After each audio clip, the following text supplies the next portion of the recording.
All right, YouTube, number 4. This makes airplane number 4 that I've found at the park. I was here the day that the guys lost control of it and it crashed out in the bush. And they looked for it for a little bit and gave up on it. And they made their mind up that they were done with it. So finders keepers. So we now have a T-28. It's been crashed. If anything, I got a good smart battery out of it. And I got a smart receiver, a smart speed control. I say we put the thing together and fly it. I'll get us a cowl, figure out what prop goes on it, and I'll put this thing together. And next weekend, we're going to fly it like it's meant to be flown, because it hasn't had a successful flight probably ever in its life. How does this cowl plug together? Just like so. Hey YouTube, it's Sean, Griffin RC Plans. I'm at the park. There's the windsock, the flying field. But I don't have any planes with me. But we're going to find a plane because one was lost in the tall grass back there yesterday. Father and son were flying, and I think they flew for maybe 10 seconds. And then I looked around, and they were standing there, and there was no plane. It's in the tall grass back there.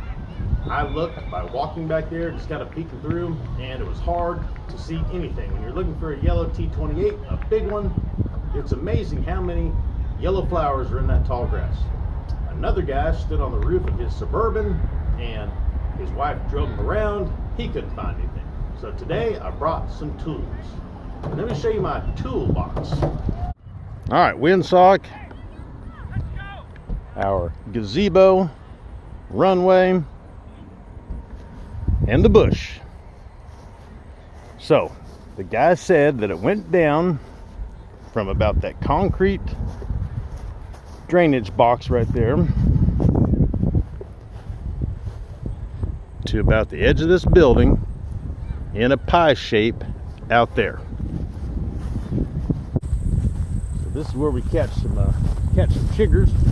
I've lost my plane out here before, and when you're standing up there, you know exactly where it is. And when you come out here, you don't know where it is. Here's tire tracks where that guy drove in here yesterday. Yellow T-28. And when you're looking at all this stuff, you know, from up there, it's like, man, a bright yellow plane. No problem. Do you see how many yellows are out in this crap? Oh, man.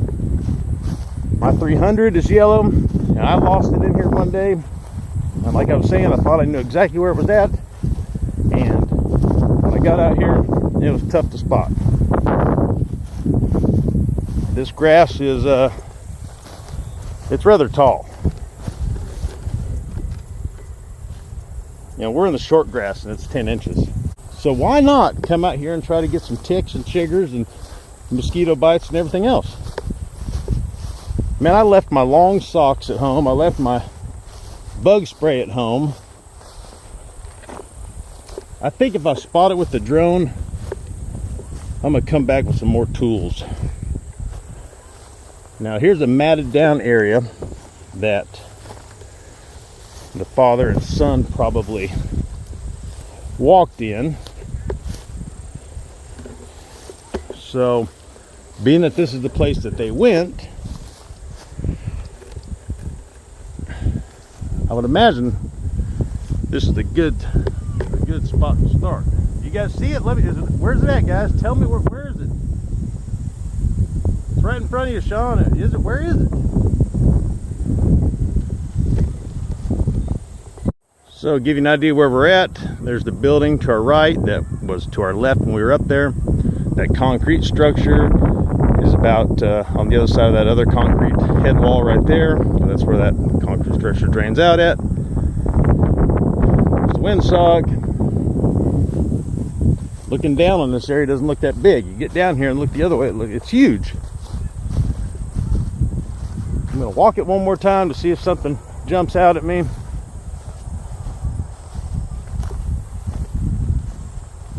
You know, that their transmitter was still connected after it crashed, and I asked them, I said, come out here and try to give it some throttle or move the control surfaces and see if you hear something, you know. And they walked out here for just a few minutes and then kind of gave up. And they had their mind made up, you know, a while ago, or at the beginning, that they weren't going to mess with it. So they didn't put much time into trying to find it. You know, for all I know, the thing is still got a good battery right now, and man, that LiPo battery could cause a fire out here.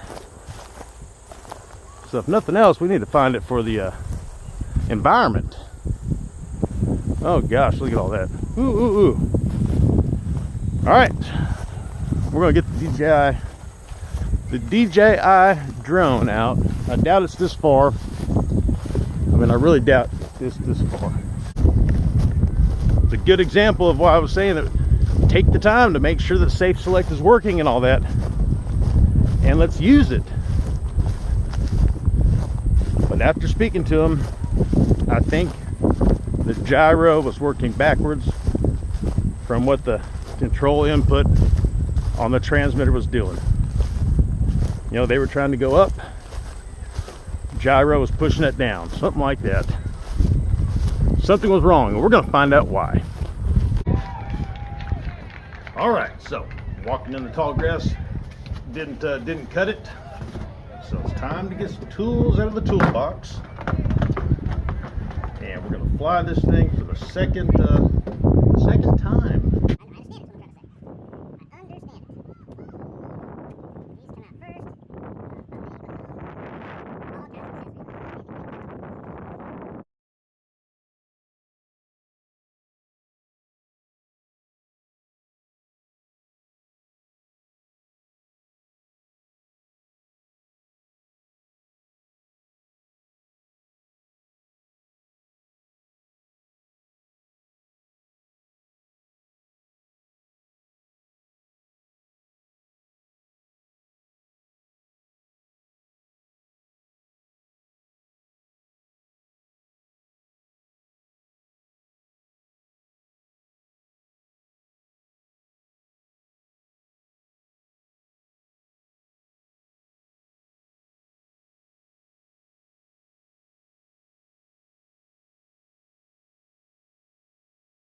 I found it.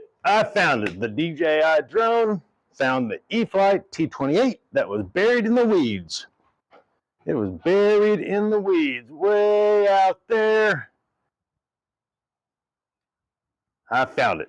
It took another day because that was the second time that I ever really flew this drone, and it said 30-minute flight time. I figured 15 minutes to learn and 15 minutes to find it. And no, it took all of the 30 minutes to try to figure out how to fly the thing. And The phone I was using for a screen for my drone was a smaller, older phone, and I just couldn't see. So I had to bring my tablet out, and within 2 minutes, I found it. Let's take a look and find out why it crashed. So when I found it, the canopy was off of it, and I could already see why it was having problems. The receiver was dangling around.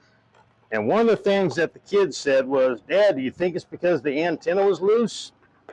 And I thought the kid was meaning the antenna on the receiver. But I would say it was because the receiver itself was loose. So what did we get out of the deal? We got a smart battery that is hot. Why is it hot? Because these things discharge on their own. And it's been sitting out here for over 48 hours now. Plus it's been out in the sun. We'll check this in a minute and see what the voltage is. And by the way of the wires and how it's all scrunched up, I mean, it's just not in good shape. It definitely took a nosedive. The cow's shot. Nothing much left of the propeller. The way you put this battery in here is if there's no Velcro, the battery slides under this foam. And that kind of makes it hard to plug the battery up. I don't know. It's interesting. I've never seen one of these. It's supposed to be a good flyer, though. I see where the receiver is supposed to be glued in.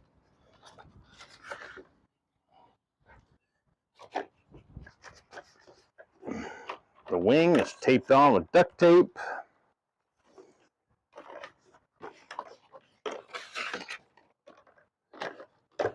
We found it. Let's see what the voltage on the battery looks like. Got my smart checker.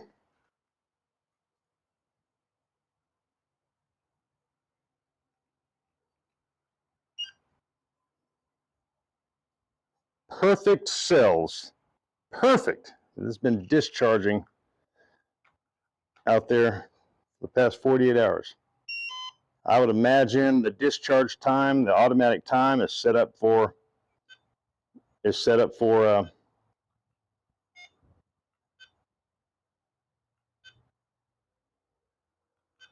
there, come on now. Every time I tap that, it goes on. It goes to the USB charging.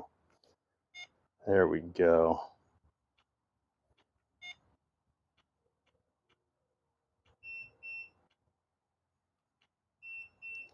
Auto storage at 72 hours. So this thing crashed Saturday around 2 or 3 o'clock. It's Monday around 2 or 3 o'clock. It was right on schedule, huh? I wonder if it needs an update. Yep, it needs an update. We'll do that later in another video. The battery needs updating.